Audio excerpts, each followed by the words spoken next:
નમસ્કાર વિદ્યાર્થી મિત્રો, મજામાં હશો? અત્યારે આપણે બેઝિક ઇંગ્લિશ ગ્રામરની ચર્ચા કરી રહ્યા છીએ અને તેના ભાગરૂપે મોડલ ઓક્ઝિલરીઝ અથવા તો મોડલ વર્બ્સની વાત પ્રથમ પાર્ટમાં આપણે કરેલી છે. તેમાં મે સુધીની વાક્યરચનાઓ પરિપૂર્ણ કરી ચૂકેલા છીએ.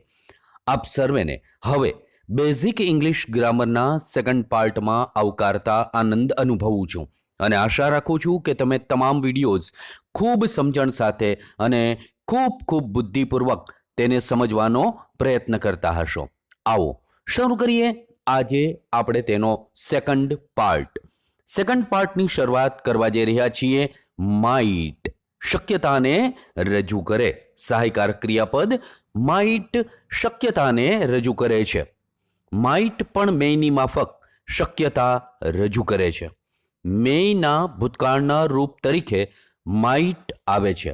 એટલે ડાયરેક્ટ સ્પીચમાંથી વાક્યને ઇનડાયરેક્ટ સ્પીચમાં ફેરવીએ ત્યારે મેનું માઇટમાં રૂપાંતર થશે.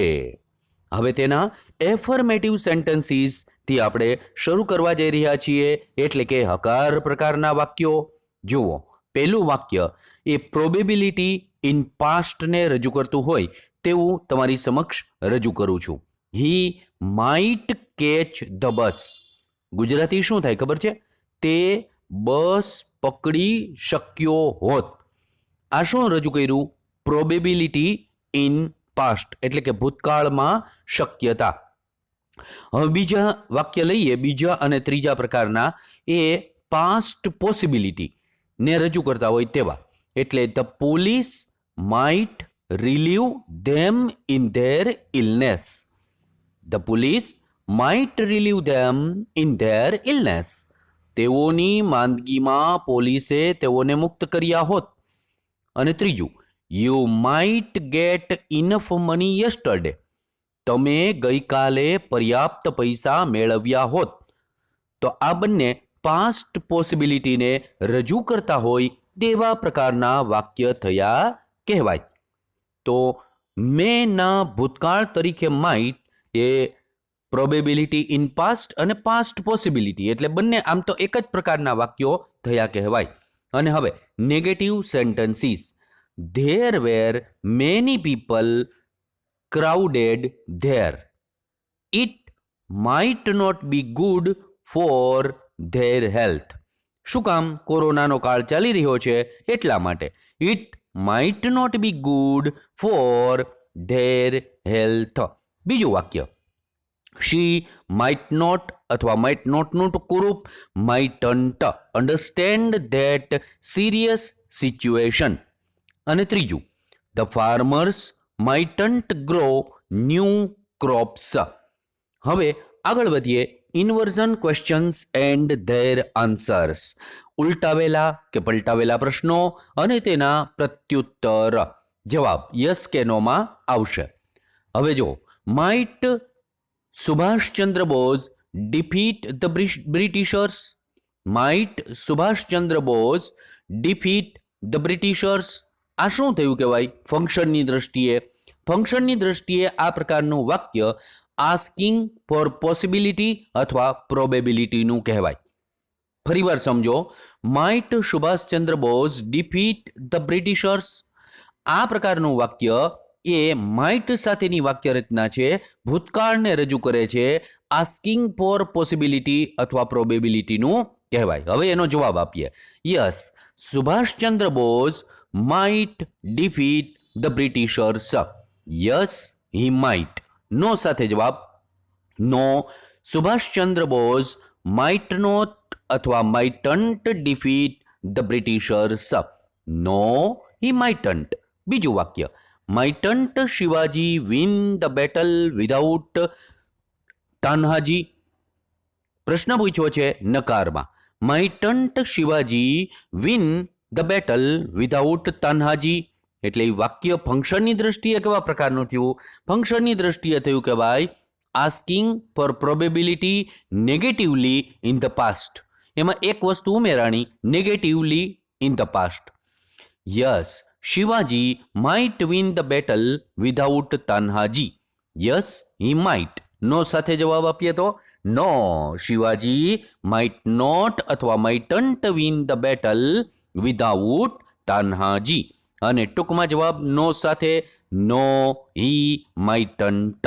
તો આ વાત કરી આપણે આજના આ સેકન્ડ પાર્ટની, એમાં માઇટ સાથે સહાયકારક ક્રિયાપદ. અને હવે આગળ વધીએ એટલે આવે મસ્ટ, MUST. મસ્ટ એ ફરજિયાતપણું બતાવે અથવા વધુ ભાર દર્શાવે. મસ્ટ શુડ કરતા વધુ ભાર દર્શાવે છે. મસ્ટ ફરજને રજૂ કરે છે. સામાન્ય સલાહ કરતા વધુ દબાણ રજૂ કરે છે. રૂલ્સ એન્ડ રેગ્યુલેશન્સને રજૂ કરવા મસ્ટ વપરાય. ઇટ ઇઝ નેસેસરી સાથેના વાક્યો પણ મસ્ટને જ રજૂ કરે છે. હવે તેના એફર્મેટિવ સેન્ટેન્સીસથી આપણે શરૂ કરીએ. પહેલું વાક્ય, we must follow the rules of lockdown. સહાયકારક ક્રિયાપદ મસ્ટનો ઉપયોગ કરવામાં આવ્યો. મસ્ટ એ વધુ ભાર દર્શાવે એટલે વી મસ્ટ ફોલો ફરજિયાતપણું બતાવે. હવે જુઓ, એમાં આપણે વાપરીએ ઇટ ઇઝ નેસેસરી. કઈ રીતના વપરાય? It is necessary for us to follow the rules of lockdown. એ રજૂ શું કરે ફંક્શનની દ્રષ્ટિએ? જેમ હેવ ટુ રજૂ કરે એમ મસ્ટ રજૂ કરે. કમ્પલ્ઝન અથવા શોવિંગ નેસેસિટી. બે વસ્તુમાંથી કોઈ પણ એક આપવામાં આવેલ હોય તે લખવાનું, કમ્પલ્ઝન અથવા શોવિંગ નેસેસિટી. બીજું ઉદાહરણ જુઓ, you must work harder to achieve success. તો હવે એ ઇટ ઇઝ નેસેસરીમાં કેવી રીતના વપરાશે? તો આમ વપરાશે, it is necessary for you to work harder to achieve success. ત્રીજું ઉદાહરણ જુઓ, she must obey the orders. તો it is necessary for her. શીની કર્મ વિભક્તિ મૂકી, ફોર પછી શું મૂક્યું? હર. આગળમાં પણ એમ જ હતું.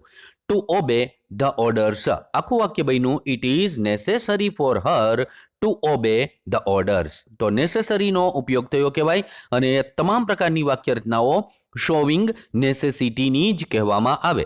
ચોથું અને તેનું અંતિમ ઉદાહરણ જુઓ, they must be alert for future challenges. તો it is necessary for them to be alert for future challenges. તો આગળ આપવામાં આવેલા તમામ વાક્યો નેસેસિટી કે કમ્પલ્ઝનને રજૂ કરે છે. હવે તેમાં નેગેટિવ સેન્ટેન્સીસ એટલે કે નકાર પ્રકારના વાક્યની વાત શરૂ કરીએ. પહેલું ઉદાહરણ, ધ પીપલ મસ્ટ નોટ અથવા મસ્ટ નોટનું ટૂંકું રૂપ તમે વાપરી શકો mustn't. Discourage the medical staff by behaving mischievously during corona period. ફરી એકવાર સમજો, the people mustn't discourage the medical staff by behaving mischievously during corona period. હવે એનું આપણે ઉદાહરણ કઈ રીતના આપશું? આ રીતે, it is necessary for the people. જુઓ, એમાં ઇટ ઇઝ નોટ નેસેસરી એમ નથી લખાતું. It is necessary for the people not to discourage the medical staff by behaving mischievously during corona period. Showing કમ્પલ્ઝનનું વાક્ય ફંક્શનની દ્રષ્ટિએ આ કહેવાય. બીજું વાક્ય જુઓ, I must not અથવા mustn't reject that good job. It was necessary. ભૂતકાળની વાક્ય રચના છે that good job. એટલે it was necessary for me not to reject that good job. Third, you must not અથવા mustn't leave your study. તો આ શું કહેવાય ખબર છે? શાર્પ એડવાઇસ કહેવાય. તમારે તમારો સ્ટડી છોડવો ન જ જોઈએ. બરાબર? Your study. લીવમાં સહાયકારક ક્રિયાપદ મસ્ટ વાપરી અને વાપરવામાં આવેલું આ વાક્ય એ શેનું કહેવાય? તો કે એ કહેવાય શાર્પ એડવાઇઝનું. ત્યાર પછીનું ચોથું example, anyone must not drink alcohol in Gujarat state. તો એ પ્રોહિબિશનનું વાક્ય થયું કહેવાય. અને બીજું એવું જ પ્રોહિબિશનનું વાક્ય તમારી સામે મૂકું છું, એ છે એની examinee mustn't bring mobile in the examination hall. Any examinee mustn't bring bring mobile in the examination hall. આ પણ પ્રોહિબિશનનું વાક્ય થયું કહેવાય. હવે તેના inversion questions and their answers. Must all the passengers fasten their seat belts in the plane? Must all the passengers fasten એટલે કડક રીતે બાંધવું. their seat belts in the plane. Inquiry as નેચરનું વાક્ય કહેવાય, પ્રોહિબિશનનું વાક્ય કહેવાય અને કમ્પલ્ઝનનું પણ વાક્ય કહેવાય. હવે એમાં જવાબ આપીએ yes. All the passengers must fasten their seat belts in the plane. અને ટૂંકમાં જવાબ આપીએ તો યસ, they must. નો સાથે નો. all the passengers must not અથવા mustn't fasten their seat belts in the plane. No, they mustn't. Now look at the second example. Must the driver not stop the bus here? અથવા બીજી કઈ રીતના બનાવી શકો આ પ્રશ્ન? mustn't the driver stop the bus here? Yes, the driver must stop the bus here. ટૂંકમાં યસમાં જવાબ યસ, he must. નો સાથે નો, the driver must not or mustn't stop the bus here. And if we want to give the answer negatively in short, no, he mustn't. Now look at the third example. Must we discuss this point twice? હવે એમાં it is necessary નો ઉપયોગ કરીએ તો inversion ક્વેશ્ચનમાં કઈ રીતના વપરાય? How can we use it is necessary in inversion question?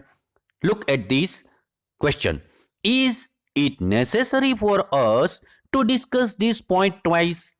Is it necessary for us to discuss this point twice? Now look at the fourth example. Mustn't that man believe in the ghosts? Now make the question in it is necessary. It is negative sentence. Is it not necessary? એમ કરીશું? નહીં. Is it necessary for that man not to believe in the ghost? Is it necessary for that man? Not ક્યાં ઠેઠ મૂકવામાં આવ્યું? Man પછી. Not to believe in that man in the ghost. બરાબર? આ રીતે આ પ્રશ્ન વાક્ય રચના બને. તો આ વાત કરી આપણે મસ્ટ સહાયકારક ક્રિયાપદની. એ પણ અગત્યનો સહાયકારક ક્રિયાપદ છે. અને હવે પછી જે આવી રહેલ છે એ છે શુડ. ખૂબ જ અગત્યનો સહાયકારક ક્રિયાપદ. સલાહકારક આ સહાયકારક ક્રિયાપદ છે એટલે કે સલાહદર્શક સહાયક કહેવાય. હવે શુડ સલાહદર્શક સહાયકારક ક્રિયાપદ છે. તેના દ્વારા સામાન્ય સલાહ, સૂચન અને આભારને અભિવ્યક્ત કરવામાં આવે છે.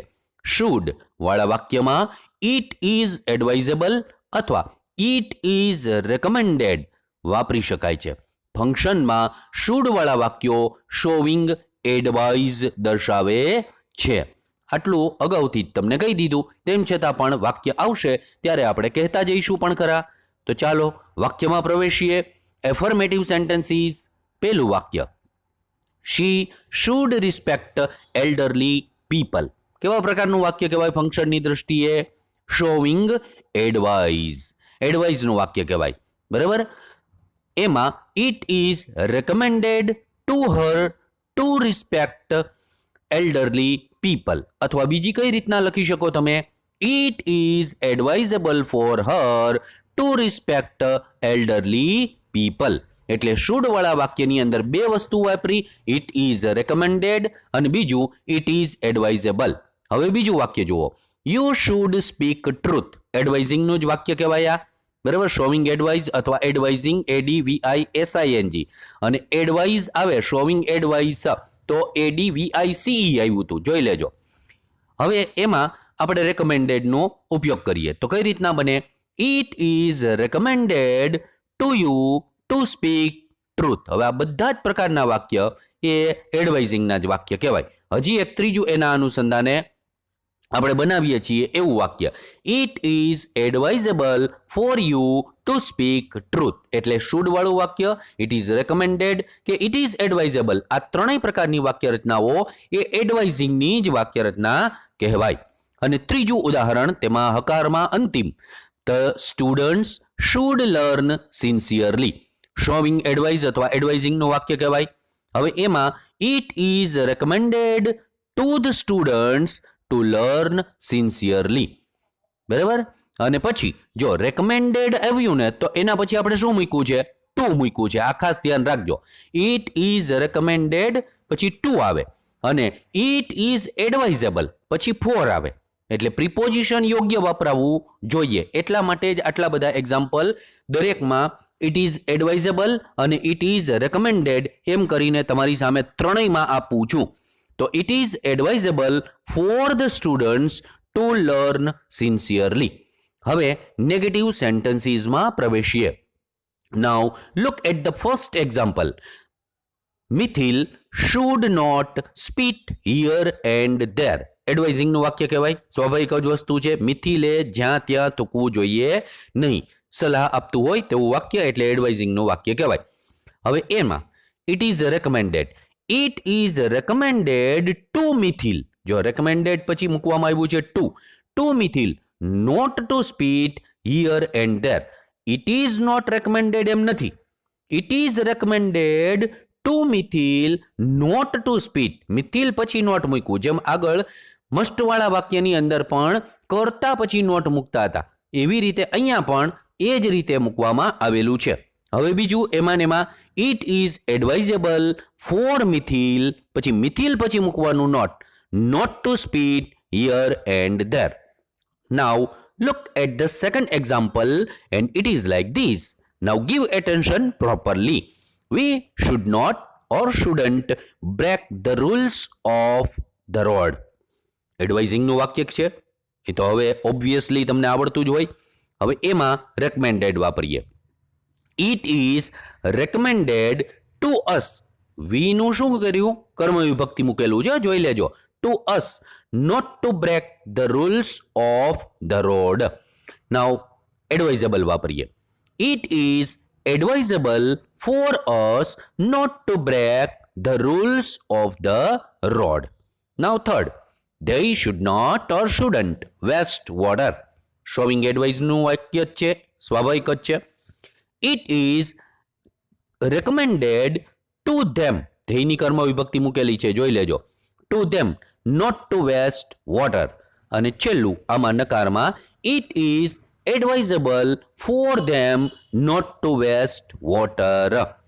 તો આ રીતે નકાર પ્રકારની વાક્યરચના જોઈ. હવે ઇન્વર્ઝન ક્વેશ્ચન્સની વાક્યરચના જોઈએ અને તેના જવાબો પણ સાથે જોવાનો પ્રયત્ન કરીએ. જુઓ. Should Megha study properly. Should Megha study properly. આવા પ્રકારનું વાક્ય આવે એટલે ઇન્ક્વાયરી એઝ નેચરનું કહેવાય. ફંક્શનની દ્રષ્ટિએ શું કહેવાય? Inquiry as nature. એટલે should Megha study properly. Yes, Megha should study properly. Yes, she should. No, Megha should not or shouldn't study properly. No, she shouldn't. Second, should the doctors treat their patients kindly. બરાબર, inquiry as નેચરનું જ વાક્ય કહેવાય. પછી ત્રીજું example જુઓ. should we not cheat others or shouldn't we cheat others. અને ચોથું, should Suhas not behave politely અથવા ઓર કરીને બીજું shouldn't Suhas behave politely question mark. તો આ વાત કરી આપણે શુડની. હવે એના જેવું જ આવે બીજું એક સહાયકારક ક્રિયાપદ, એ એના જેવું જ છે પણ થોડોક ફેર છે. એ છે ought to. OUGHT અને આગું લખવાનું ટુ, TO2. ought to આ શું રજૂ કરે ખબર છે? નૈતિક ફરજ, સલાહ, સખત ભલામણ રજૂ કરવા માટે ought to નો ઉપયોગ કરવામાં આવે. જ્યારે કોઈ ક્રિયા આવશ્યક કે જરૂરી હોય અથવા એ કાર્ય કરવું સારું હોય ત્યારે ought to સહાયકારક ક્રિયાપદનો ઉપયોગ થાય છે. એફર્મેટિવ સેન્ટેન્સીસ જોઈએ. You ought to go out once in a while. રેકમેન્ડેશનનું વાક્ય કહેવાય. You ought to go out once in a while. Second, I ought to get a public service medal. એક્સપેક્ટેશન્સનું વાક્ય કહેવાય. I ought to get a public service medal. Third, God you ought to hear him morning in his sleep. આ પણ એક્સપેક્ટેશનનું જ કહેવાય. God ભગવાનને કહે છે સંબોધન. You ought to hear him morning in his sleep. Moaning એટલે કણસવું, ઇન હિઝ સ્લીપ એટલે ઊંઘમાં. ઊંઘમાં એ કણસી રહ્યો છે એ તમારે સાંભળવું જોઈએ, એમ ભગવાનને કમ્પ્લેન કરવામાં આવે છે.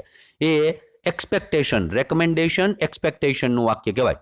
Late me tell you something my little brothers, my little sisters, you ought always to. જો ઓલવેઝ એડવર્બ ઓફ ફ્રીક્વન્સી ક્યાં મૂકવામાં આવ્યું? ઓટ અને ટુ ની વચ્ચે. You ought always to love God and praise him. Advise અથવા moral ડ્યુટીનું વાક્ય કહેવાય. હવે એમાં negative sentences. Animals ought not to talk. Ought પછી નોટ મૂકવું, પછી ટુ મૂકવું, બરાબર? પ્રોબેબિલિટીનું વાક્ય કહેવાય. બીજું, she asked this and then became confused, feeling that she ought not to have asked it. રેકમેન્ડેશનનું વાક્ય છે. અને ત્રીજું, perhaps I ought not to have spoken before them, but I am not a diplomatic. સપોઝિશનનું વાક્ય કહેવાય. અને છેલ્લું, you ought not to wake up till late. એડવાઇઝનું વાક્ય કહેવાય. તો આ વાત કરી. અત્યારે આપણે સેકન્ડ પાર્ટ દરમિયાન કેટલાક અન્ય સહાયકારક ક્રિયાપદો, જેમાં માઇટનો ઉપયોગ કર્યો, મસ્ટનો ઉપયોગ કર્યો, સાથે સાથે આપણે શુડની પણ રજૂઆત કરી, અને શુડ જેવું જ એક બીજું સહાયકારક ક્રિયાપદ ઓટ ટુની રજૂઆત કરેલી છે. હજી પણ આગળ ત્રીજા પાર્ટમાં આપણે કેટલાક બીજા સહાયકારક ક્રિયાપદોની ચર્ચા કરીશું, અને ચોથા પાર્ટમાં પણ એ જ રીતે સહાયકારક ક્રિયાપદોની ચર્ચા કરીશું. એટલે હજી 2 પાર્ટ આપણા બાકી રહેલા છે. અત્યારે ઓટ ટુ સુધીની વાત કરેલી છે, ત્યાં આપણે અટકીએ છીએ. આ વિડીયોઝ જો તમને યોગ્ય લાગતા હોય તો વારંવાર જોતા રહેજો. એનાથી તમે કયા પ્રકારનું સહાયકારક ક્રિયાપદ વાપરવું જોઈએ, યોગ્ય જગ્યા ઉપર યોગ્ય પ્રકારના મોડેલ ઓક્ઝિલરીઝનો યુઝ તમે કરતા સમજી શકશો, શીખી શકશો. બધા જ વિદ્યાર્થીઓ સતત મતતા રહો તેવી સર્વે કોઈને શુભકામના સાથે બધાને ઓલ ધ બેસ્ટ.